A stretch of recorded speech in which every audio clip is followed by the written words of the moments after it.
I often talk about 7 lies in our culture that help me summarize what I see in the culture around us right now. And the first is that we can only be sure of the things we see. That's materialism. It's the idea that the things I buy, my work, my career, my normal life, I can be sure of. But anything else beyond that, nobody really knows. Of course, that leaves out some of the most important questions in life, like who am I? Why am I here? What's the point of it all? And what should I do with my life? And is there truth? Is there right and wrong? All these questions are seen as, maybe there's something out there, but nobody really knows. That then leads to another lie in our culture, which is that we're here by accident. If nobody really knows the answers, the conclusion people come to is maybe there is no big purpose and big answer. So it sounds kind of dark, and you might think, well, how is it then that we live? What do we do? How do we know? How do we survive through that kind of worldview? And it's because of another idea, that everything's going to be okay. We just have to live our lives, enjoy ourselves, find something to distract us, maybe a good hobby or a great passion or a job that works well, or maybe that exact right person to love, and then everything will be okay and we'll just keep going on. But that's also a lie of our culture, because when we look at the world around us with honesty, we realize that things are not okay. There's something missing. Number 4 that I described is that I can be whoever I want to be. If nobody knows the answers to the big questions, then I decide what I want to be, who I want to be. And this sounds like amazing freedom. It sounds like this is great. This is how we should live. And so every film, every movie portrays this. Every song, every social media post tells me, be the hero of the story. Be whoever you want to be.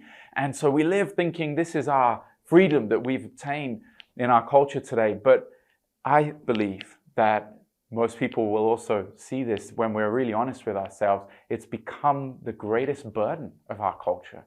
Right now, it's affecting everything. Identity, gender. There's so much confusion around this because we're carrying a burden of an impossible situation. Line number 5 is it affects the way we live our lives and the way we see the world, because they tell us it doesn't matter what you believe. Believe whatever you want. And I was told this in university. It ended up becoming my end of degree dissertation. It was about worldviews in therapy and in art. And it was, does what we believe affect the way we live and the way we study and the way we work? And does that affect? Yes, it affects us big time. So my last chapter was a gospel description of how I believe that sin is what affects this broken world, and the only way to be well is by receiving forgiveness from the one who made us, and that he provided that through coming to this earth and dying on a cross and coming back to life. And I just put that in my dissertation, and I got good marks in the end.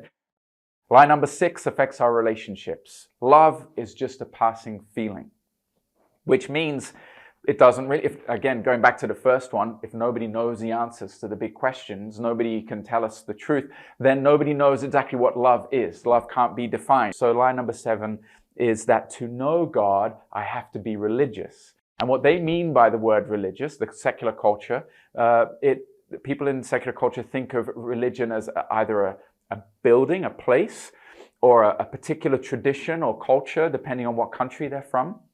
So these lies, for me, are a way of summarizing what I see in the culture around us, the barriers, the challenges to get across to people today.